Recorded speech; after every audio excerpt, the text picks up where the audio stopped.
बनाना है और same date में ही मुझे उसका सेल डेट भी बनाना है, उसको पेंडिंग नहीं छोड़ना है। अगर मैंने परचेज किया, साथ ही साथ बाउचर बनाया और साथ ही साथ मैंने उसका सेल डेट बनाया, सेम एज इट इज मैंने उसको सेल किया, साथ ही साथ उसका सेल बाउचर भी बनाना है। ऐसा नहीं है कि मैंने 50 मेंबर को एक साथ पहले सेल कर दिया, उसके बाद फिर आके मैं 50 मेंबर का बाउचर बना रहा हूँ।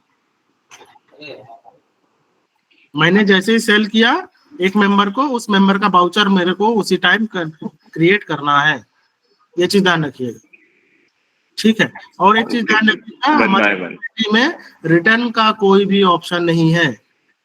हम जो मैनुअल कैश बुक लिखते हैं वहां पे रिटर्न का कोई भी शब्द यूज नहीं होता है। कोई भी पैक किसी भी जो आइटम को अगर सेल कर देता है या परचेज कर लेता है तो उसको आई थिंक रिटर्न नहीं करता है। परचेज में एक टाइम भले ही हम कर सकते हैं, है ना, कोई चांसेस रहते हैं, लेकिन सेल में तो आई थिंक नहीं करता है कोई भी रिटर्न। अभी जैसे थोड़ी देर पहले खलील जी बता रहे थे कि यहाँ पे ऑप्शन तो दिया है। ये जो सॉफ्टवेयर बना है ये पैन इंडिया लेवल पे बना है। हो सकता है कि हमारे स्टेट में रिटर्न का ऑप्शन नहीं है, अदर स्टेट में हो, है ना। तो ये जो सॉफ्टवेयर बना है वो स्टेट वाइज नहीं बना है, वो पूरा पैन इंडिया के हिसाब से एक ही बना है। हम उसको कस्टमाइज कर सकते हैं, कैसे यूज करना है वो हम डिसाइड कर सकते हैं, है ना, जो कि हम टाइम टू टाइम कर रहे हैं। तो हमें ऑप्शन पे नहीं जाना है, हमें ये देखना है कि हमें क्या करना है। नहीं, मेरा उद्देश्य वो नहीं था कि आप करें तो एंट्री करना ही है। वही चीज क्लियर कर रहा हूँ मैं, उसके लिए नहीं था। हाँ, मैं उसलिए नहीं बोला, मैंने आप ये बता रहा हूँ कि ये ऑप्शन तो दिए तो है, वो ये पैन इंडिया के हिसाब से बना है इसलिए दिया है, यूज नहीं कर रहे हैं, इंडिया के हिसाब से बना है। पर ये ऑप्शन में अगर कोई गलती हो रही है तो उसको तो सुधार। देखिए गलती अगर होती है तो हम उसको गलती को सुधार भी रहे हैं ना। हम किसी को ना ही आप डिनाई कर रहे हैं ना ही हम डिनाई कर रहे हैं। एंट्री बल्क से करते हैं तो उसमें काफी टाइम बचता है बजाय एक एक एंट्री करने के, इसलिए उस ऑप्शन में दिया है तो यूज कर रहे हैं आप। ये मतलब था मेरा कहने का। देखिए अभी हम बैच वगैरह ये सारी चीजें तब तक बना रहे हैं, तब इसलिए बना रहे हैं हम लेगेसी एंट्री कर रहे हैं। जैसे आपका पैक्स ई पैक्स हो जाएगा ना, ये बल्क एंट्री बेसिक खत्म हो जाएंगे। वो भी चलेंगे,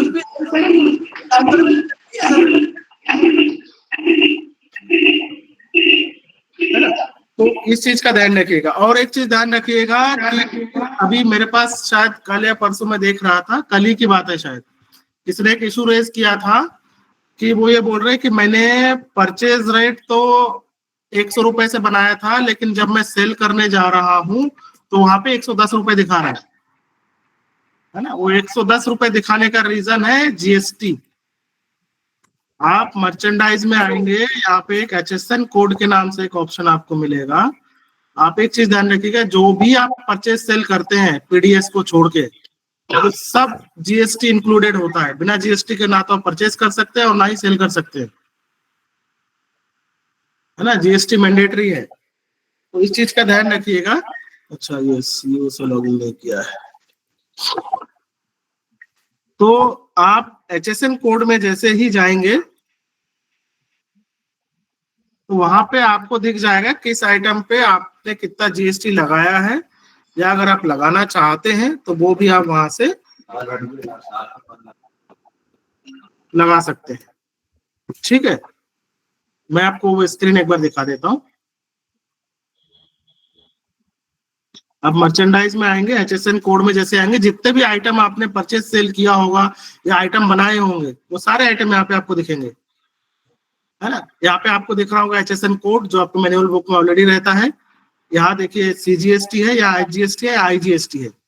अगर बैट वगैरह कुछ है तो आप लगाइए, अदरवाइज 0 रख सकते हैं, ठीक है। अब इसमें एक चीज ध्यान रखिएगा, इसमें आप जैसे आप चेकबॉक्स पे क्लिक करेंगे तभी ये आपको एडिट करने का ऑप्शन देगा। जब तक चेकबॉक्स पे क्लिक नहीं करेंगे तब तक आपको एडिट करने का ऑप्शन नहीं देगा, है ना। तो अगर आप मैं नॉर्मली DAP यूरिया की बात करूं तो 2.5% जीएसटी लगता है। जैसे मैं इस पैक्स को देखूं तो इन्होंने कोई भी जीएसटी नहीं लगाया, अभी भी वो बिना जीएसटी के ही परचेज सेल कर रहा है, जो कि गलत है, ऐसा होना नहीं चाहिए। आप जो भी परचेज सेल करते हैं उस पर 2.5% जीएसटी लगता है आपके मर्चेंडाइज में।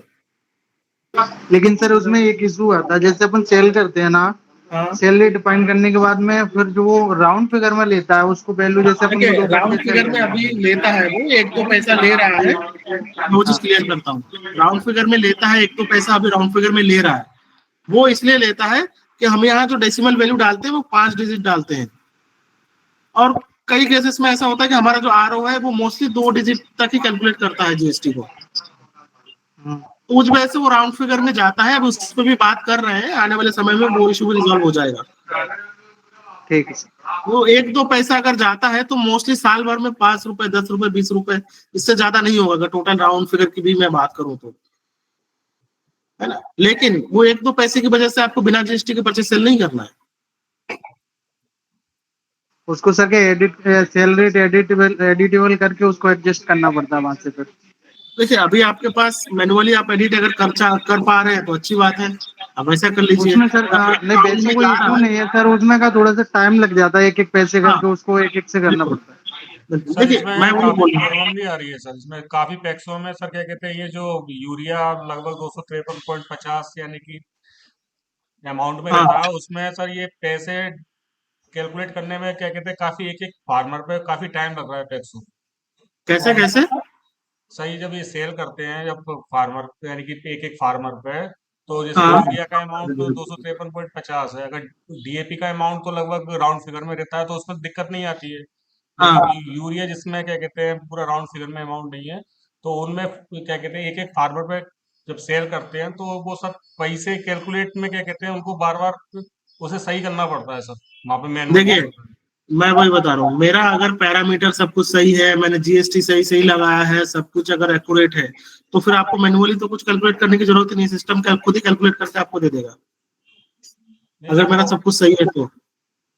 सब पैरामीटर सर जो बताए गए हैं वही बिल्कुल किए हैं उसमें, और क्या कहते हैं जीएसटी भी सभी की लगी हुई है, फिर भी ये प्रॉब्लम आ रही है सर काफी टैक्सों में। तो मैनुअल कैलकुलेट आप कर रहे हैं या गलत आ रहा है इसलिए मैनुअल कैलकुलेट कर रहे हैं, क्या इशू है? हाँ सर उसमें जैसे कि अगर अपन ने 5 वेग यूरिया का डाला जैसे कि अब हाँ, 5 वेग यूरिया का 253.50 से जो अमाउंट बनता है, और उसमें हाँ, जब सिस्टम से डालने के बाद जो अमाउंट उसका आता है वो हाँ, अमाउंट मिसमैच आता है सर अमाउंट, फिर उसको कितना मैनुअली मिसमैच करना आता पड़ता है सर। कितना मिसमैच आता है? सर पॉइंटों में ही मिसमैच आता है सर, क्या कहते हैं उसमें पॉइंट में यानी कि 2.1 यानी कि आगे पीछे करना पड़ता है तब जाके वो अमाउंट मैच होता है सर। वो मैं वही बताया ना, ये डेसिमल का इशू है, ये डेसिमल वैल्यू की वजह से होता है वो। तो फिर सर ऐसे फार्मरों के अमाउंट मैच ही नहीं अभी होते हैं देखिए, पैसे। अभी हाँ, अभी फिलहाल हमारे पास या तो हम उसको राउंड फिगर में जाने दें, या फिर मैनुअली अगर एडिट कर रहे हैं तो थोड़ा सा टाइम कंज्यूमिंग है। इसमें वही बताया अभी थोड़ी देर पहले भी कि उस पर भी बात कर रहे हैं, वो इशू भी आने वाले समय में रिजॉल्व हो जाएगा, तो आपको ये मैनुअली करने की जरूरत नहीं पड़ेगी। अभी फिलहाल क्या है, सिस्टम भी नए हैं, हम भी सिस्टम में नए काम कर रहे हैं, सॉफ्टवेयर भी नया है, तो थोड़ा सा एडजस्ट करने में टाइम लेगा।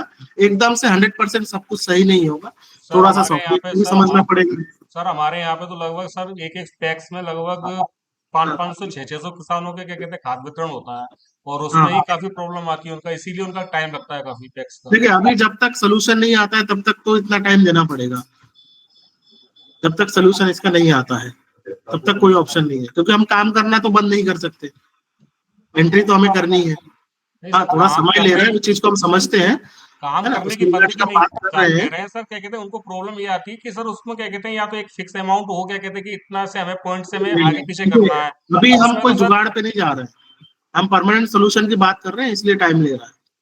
हम अभी की आज के अभी के लिए हम कोई कोई तरीका अपना ले कि वो सही हो जाए, उस पर नहीं जा रहे हैं। हम परमानेंट सोल्यूशन करेंगे और वो सबके लिए करेंगे, तो थोड़ा सा टाइम सर कंज्यूमिंग है वो, सर थोड़ा एक चीज है समझ। इसमें, सर मैं ये कहना चाह रहा था, जैसे आप डेसिमल वैल्यू की बात कर रहे हो ना, जैसे डेसिमल वैल्यू आपने इसमें 6 डाल दिया, ठीक है सर, हाँ, लेकिन इसमें आपने जीएसटी सीजीएसटी नहीं डाला तो ये सही लेता है फिर अमाउंट को, उसमें कोई डेसिमल कोई प्रॉब्लम नहीं आती है। हाँ, तो मैं वही बता रहा हूँ, जीएसटी सीजीएसटी तो डालना ही है, वो तो मैंडेटरी है।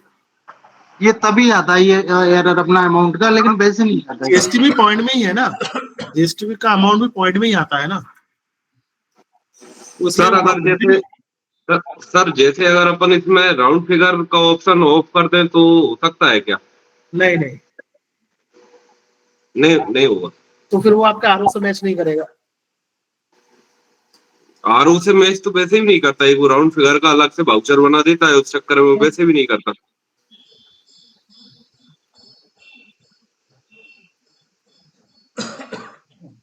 कुछ पैसे का डिफरेंस रह ही जाता है आरओ से मैच करने में।